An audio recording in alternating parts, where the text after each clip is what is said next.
This podcast was produced on the lands of the Cubby Cubby people.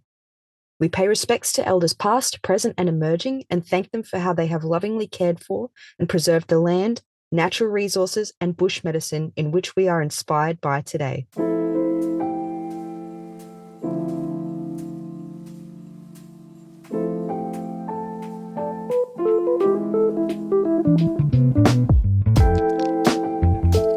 Hello and welcome to the Students of Natural Health podcast. My name is Dana Laura. I'm a student naturopath from Australia, and I'm going to be your host for this episode. Now, joining me in today's interview, we have the lovely Tara Davidson. She is a recently graduated naturopath who's currently in the process of waiting for her graduation. I can't wait to talk to her. Welcome to the podcast, Tara. Hi, Dee. Thanks for having me. Thank you so much. Thank you so much for being here. So I'm going to ask you a couple of questions, and it's just about the student experience of being a naturopath. What was your motivation to choose naturopathy? What made you decide this career? I think for me, it's always been something that, whilst I might not have known that it was naturopathy or a naturopath I wanted to be, I think I always had this interest in health and helping people. And I've always had this sort of desire to do something greater than just exist. And for me, I just want to help people and be able to do that in a greater way. And so for me, I feel like naturopathy is that catalyst to be able to actually, or the tool to be able to actually help people in a greater way. So yeah, I love it. Did you look at other professions? I actually didn't. I come from a background of 12 years in aged care and disability works, to working with kids in respite, which was often the kids that I was doing the school holiday programs with. And then that rolled into aged care and disability work in home care. And so that was from children age of, say, 3 upwards to, I think the oldest lady that I worked with, she was 103. And so there was such a diverse range of people and cultures and everything that I got to be able to help in that way. But the industry was changing a lot. And for me, I was diagnosed with rheumatoid arthritis about 3 years ago. And so for me, I knew that I wouldn't be able to help like shower and do all the medication, the shopping visits, the respite, all of that massive caring role that is aged care and disability work. And so for me, I wanted to be able to, like I said, help people in a greater way, but also do something that I can be able to maintain my health, but also to be able to do for a long term rather than just do something in the short term and then try and figure out what I want to do. So yeah, for sure. That's a nice pivot. And I like that you've put your health at the forefront of that as well. That's a huge part of naturopathy, I think, is making things that are sustainable. Absolutely, yes. I think even when you look at plants, it needs to be a herb or a plant that isn't over farmed and that is actually it isn't adulterated as something else.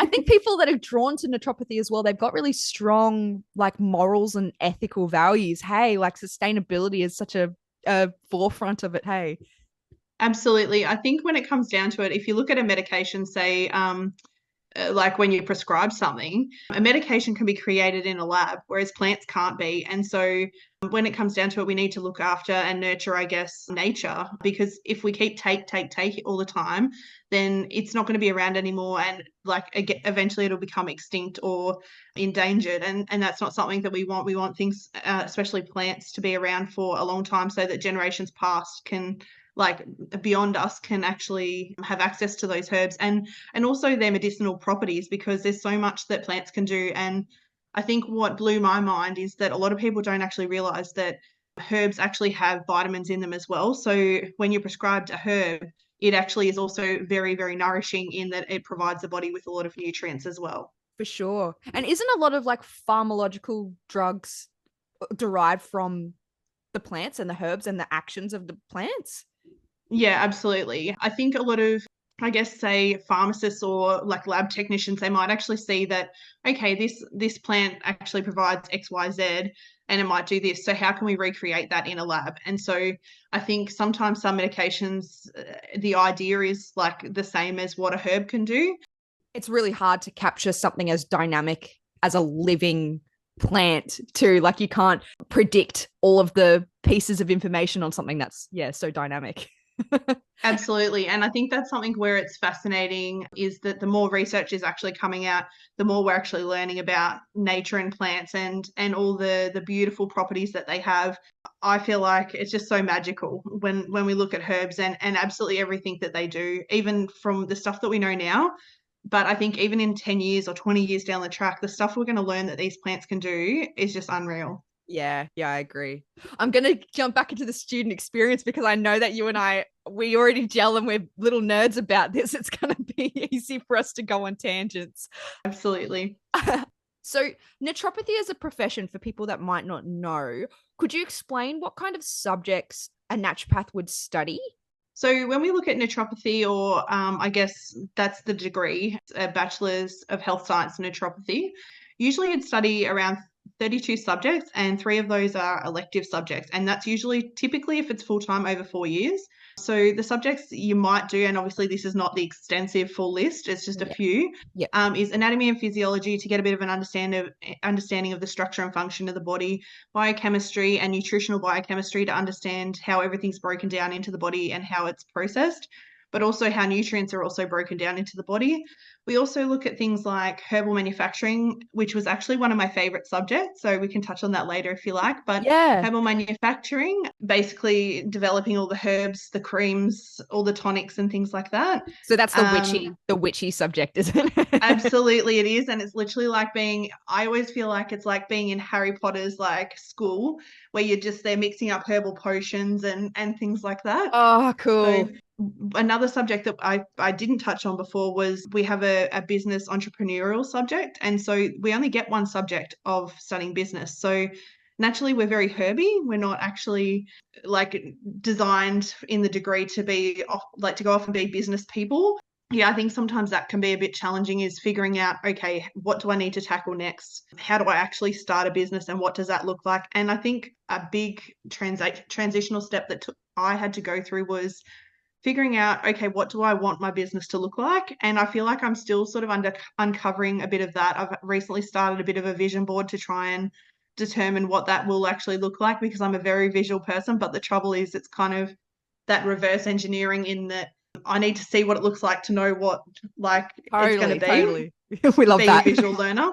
Yeah. Absolutely. So still figuring out what that looks like, but I'm doing all the pieces in the background kind of to set all of that up anyway. So yeah. Yeah. So you would say the degree, it's given you all of the knowledge you need as a practitioner, but not necessarily you would have loved to have seen a bit more business knowledge and like the mechanisms of starting your own business, if that's where you wanted to go. Yeah, I think so. And absolutely, it's an area that I probably will do more study on. I believe there's a free one course through the government that they do sort of on business startup. So I definitely will be looking into that a lot more because I think one semester probably isn't enough. It's good as a starting point, and obviously everyone like has this like they stem off and look at different areas.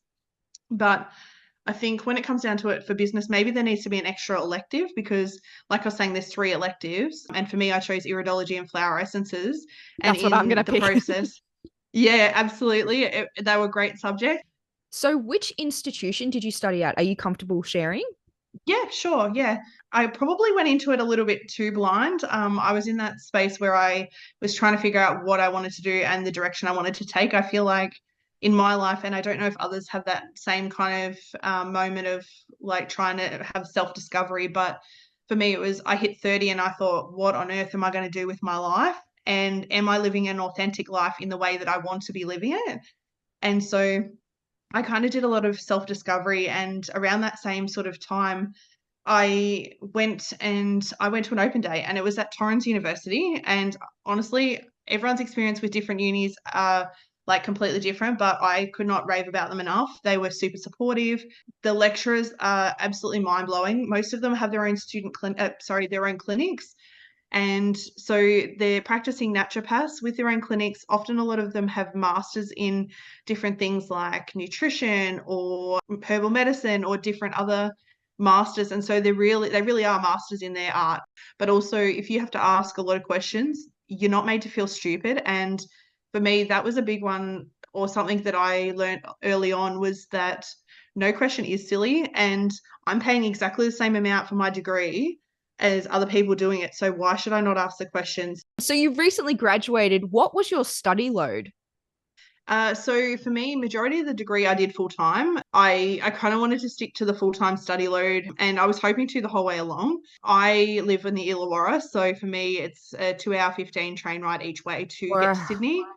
Yeah, so for me, by the time I come to clinic, I cut back to part time. Yeah, living that far away, would that have been one of your most difficult barriers you've had to overcome with your study? Oh, I think it was challenging. Maybe not necessarily a barrier. For me, it was I come from country Victoria originally. And so for me, it was always on my bucket list to commute. So I know that sounds silly, but it Did you was take like, advantage of the commute too by studying? oh, I actually did. Yeah, I used to end up in the quiet carriage, which I feel like used to not necessarily be the quietest because you'd always have somebody that'd come in and be a bit creative, it's probably how I'd describe it.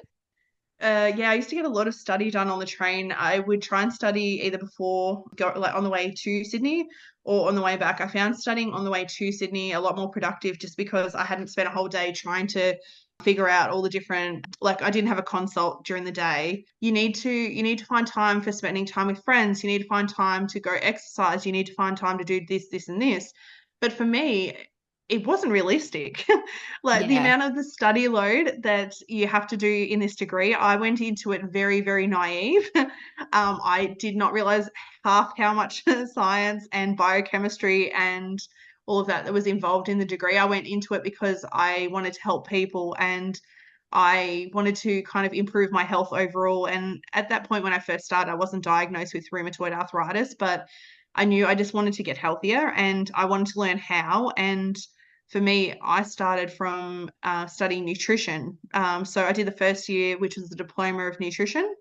And from there, I then decided, okay, do I want to go down the route of doing the bachelor's of nutrition or do I want to go and do the bachelor's of naturopathy? And I had heard so many people raving about how much they loved herbs and how great they were that I kind of looked into it as to what the difference in the degrees were.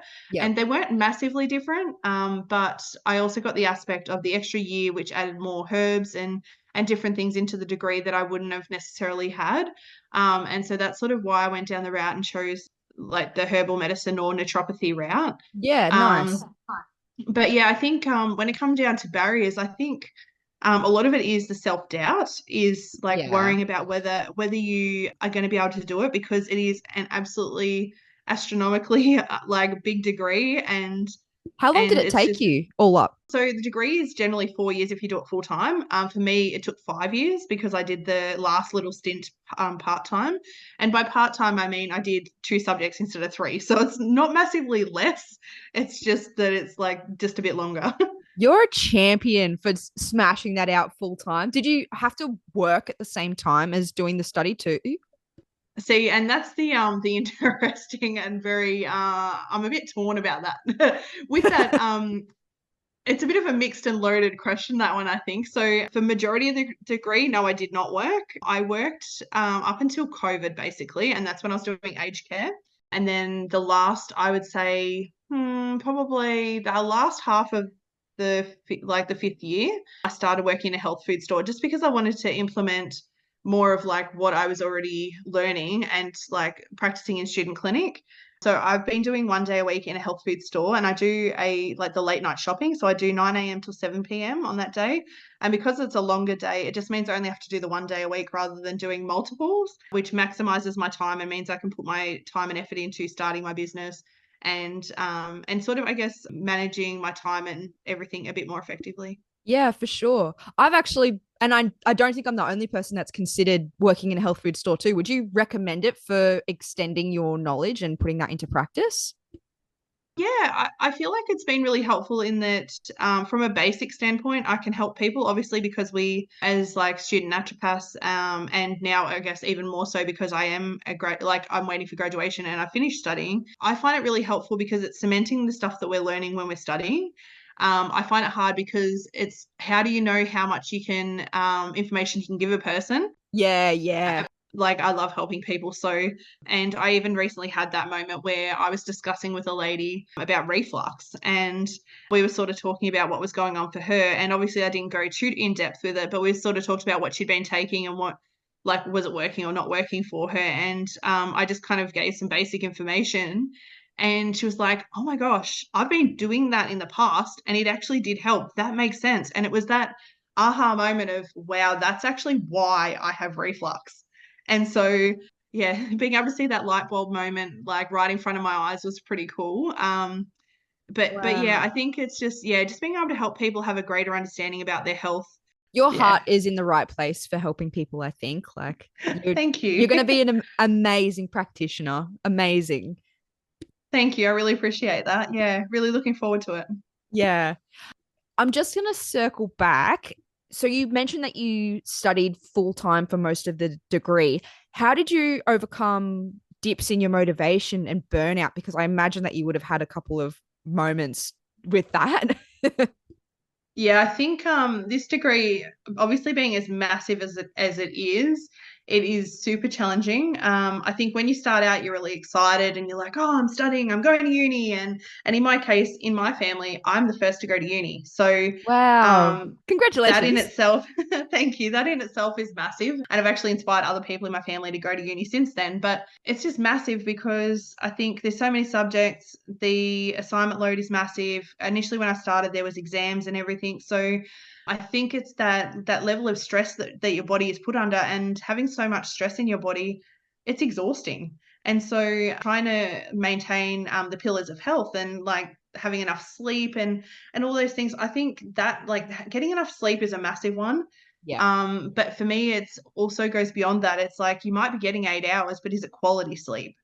Because I think that's something that we have trouble with as students is we're in front of the screen so much that it's trying to find those foundational like pillars of health and being outside and having some fresh air and all those things, all the ands. I keep saying it's like we're supposed to be doing this and this and this and this, and Yeah. so the list is forever growing. But I think just trying to find snippets in your day, even if it's just for 10 minutes, just to get some sun on your face, and just not be seated for the whole day, because I think sometimes, and I'm guilty of this, is I'm a night owl, and so I do study or was studying late hours at the night into the early morning because I would get into my zone and I would like blink and 4 or 5 hours would just vanish and I would Wow. be very productive.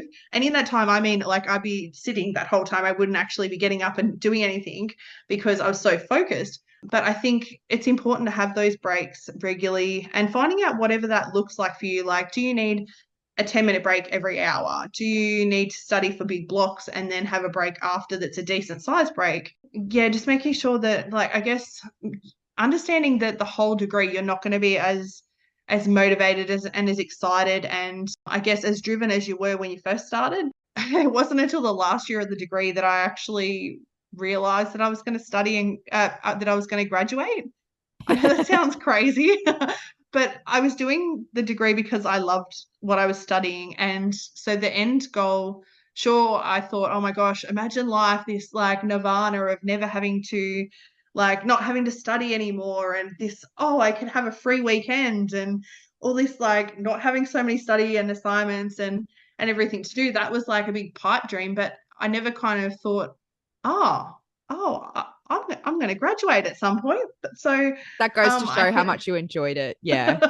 yeah, I actually did. But I just, yeah, I think it's natural to have those moments where you have self-doubt or where it's super challenging. And I found in my degree there was many times I ended up in tears because I was worrying about can I do it, or you just feel so exhausted that it becomes emotional.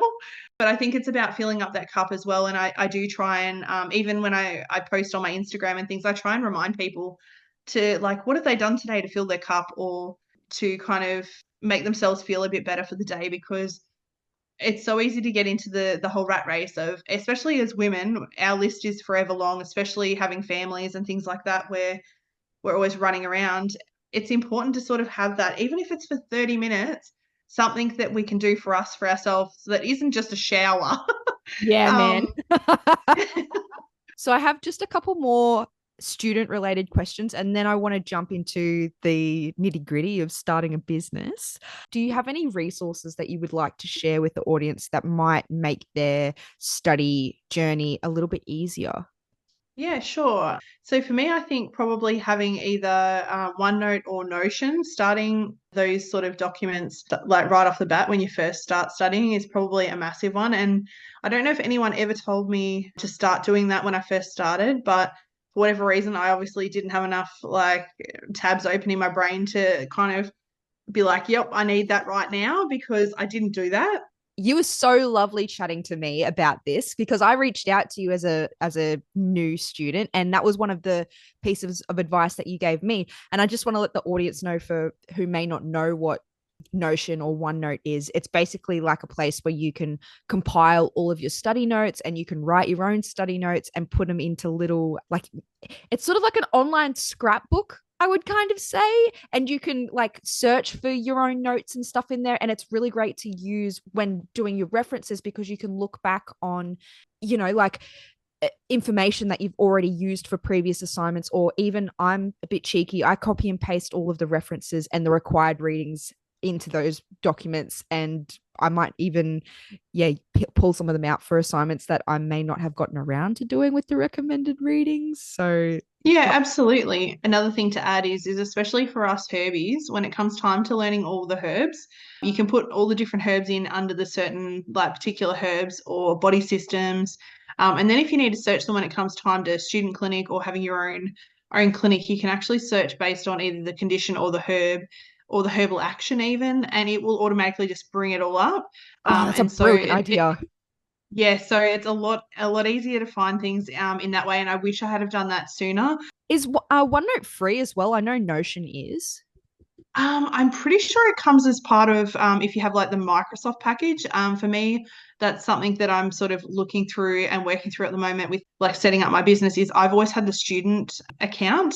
And so I'm going to have to look at getting my own like Microsoft suite or something like that. Just something to, yeah, be mindful of. And I think especially when it comes to saving all your resources, if it's attached to your student email, you're not going to be able to access that after you graduate. And then only to find out that once you finish your degree, it's gone, poof, into thin air. Oh So no. something to be mindful of. Thank you for that heads up. Thank you, because I totally would have done that otherwise. What is something that you have learnt in your degree that you've been able to apply to your personal and everyday life? Ooh, that's a big one. Yeah. Oh, I think probably the nutritional aspect, I think. Yeah, nice. Um, I initially started studying, as I said, the nutrition part of the degree. The way that I used to eat, thinking I was being healthy way back when, before my degree, whilst I had good intentions and thought I was eating healthy, there was a lot of improvements I could have made. And this is something that I work with a lot in student clinic when I was with patients, was that sure, your diet might look like this now, or you might not eat this food, that food, this food, that food, but it's about what little steps can we make now that's something you absolutely can do to improve your diet, your like your lifestyle and that sort of thing. So I think for some people, seeing a naturopath, they either might not understand what a naturopath is or what we do, but it also might be that they see it as a bit scary, because it's like you see somebody and it's like you'll be making all this massive overhaul of your life. Yeah. When in actual fact, I'm all about like starting small, because I think if it's like one or two things that you can do for the rest of your life that becomes ingrained, well, that's a bit bigger impact than me dishing out 10 things that you're only going to do for, say, 4 weeks. And again, it's sustainable. Yeah. Absolutely, yeah. And that's definitely something that's important to me. Now we have to talk about Nepal. Good old So, Nepal. yeah. So, can you tell our audience, was this an opportunity given to you while you were studying? And what was Nepal? Okay, so Nepal was absolutely unreal. Like that, hands down, one of the best experiences of my life. And it absolutely changed me in more ways than I can actually describe. But we had funding through the government with uni. They gave us a $3,000 grant. You had to apply for through uni to go towards like flights, accommodation, ground costs, which was essentially your like tour entry fees and different things like that. Years ago, when they first started it, it covered almost the entire trip. This time it didn't cover all of that. It covered the flights and a little bit extra. It was attached to the business subject, so the entrepreneurship subject of the degree. And for me, I pushed that subject to be the last one on my degree because I felt the Nepal trip would be a great way to end the degree. It was done over the summer. It kind of worked that way better because I wasn't coming back from Nepal to then have to go back into starting a full semester. Because again, with rheumatoid arthritis, I didn't want to be burnt out and really fatigued heading back into a new semester. So, what did study look like over in Nepal? We did a lot of the same content as far as the business side of things, but we also did a lot of like study about basically Nepal and the way that the people over there live and their healthcare and that sort of thing. We did a lot of different things, like different touristy type things, but also had a look at a lot of health hospitals and different things while we're over there. So the areas that we ended up was Tamil, which is like the main area of Kathmandu, which is the capital, I believe, of Nepal. And so we went and did that. We spent majority of our time there. We also went to Nagarkot and Dulakel, which is sort of closer to the mountains. And so we walked like around that area. We walked through the villages and saw how the people of Nepal in the villages live. And I guess a lot of the struggles that they face day to day. And I think what really tugged at my heartstrings was seeing a lady cooking in her kitchen that was probably not much bigger than our bath, like a toilet, like cubicle area. Yeah. And so that tugged at my heartstrings because, like, as I say, like nutrition is such a foundational aspect of our health. And for me, I just love cooking and creating masterpieces in the kitchen and just like enjoying the love of food. And it's really my love language for people. But Yeah.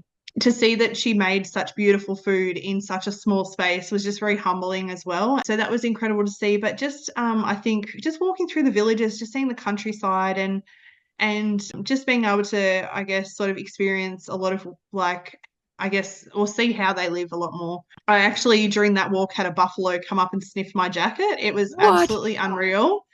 And whilst like you would imagine that I'd be scared, it was the most like serene, calm, like experience. It just walked up, sniffed me, and then just walked off. And yeah, it was unreal. Like it was just majestic even is probably how I'd describe it. So Yeah, wow. I actually found out the walk that we did was actually a 10-kilometer walk downhill through the villages. And for me, and I guess like anyone who may be listening that has rheumatoid arthritis, that is a massive undertaking. And like when I was in Nepal, I actually experienced almost no pain.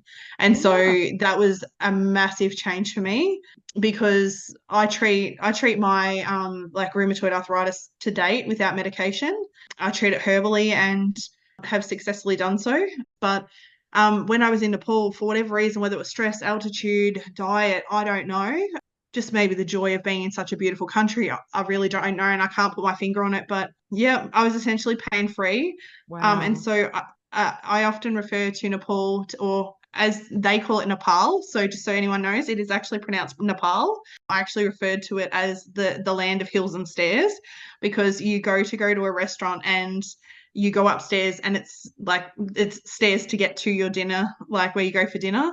You walk a lot of places and it's hills. You go to a lot of the stupas and temples and it's umpteen stairs. Yeah. And in many cases, the day that I did the most was probably a day that we did the sunrise over the Himalayas, which was an absolutely unreal experience. Wow. And then we went to a stupa that night and I chatted to our tour guides and all up it would have been 800 stairs for that day. Wow. So again, for someone with rheumatoid arthritis, that was massive. It really like just showed me things I'm capable of and I have done since coming home, started like going to the gym and being a lot more active and going on bushwalks and being out in nature. So it's massively the trip overall transformed my life. I've absolutely changed since. Wow. I hope that I have the opportunity to go. It sounds absolutely incredible. How long were you there for? So the trip itself is about 2 weeks. Am I allowed to ask what your contribution was fee-wise that you had to cover for Nepal? Once we had applied for our travel insurance, we got the $3,000 and then it was up to us what we put that towards. And so you basically had to book your flights and it depended on where you were traveling from because we had Melbourne, Brisbane, Sydney students. So flights are different for everybody. But then anything beyond that, like that wasn't covered by that 3,000, we then had to cover. And so ground costs, I think off the top of my head, might have been about $900 US. For And so everything. then Pretty much for everything. Wow. And so that covered, your accommodation at the different places we went to, because we also went to, other than Nagakot and Dulakel, we went to Bhaktapur and Pokhara.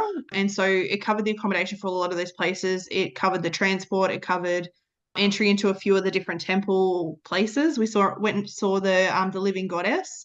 And then obviously like a few of the meals were also included in that $900-ish. It was just such a beautiful place, and I wish I could have explored more, and I hope to go back in the very near future, hopefully this year, but Yeah. Yep. we'll You'll wait and have to see. visit again for sure.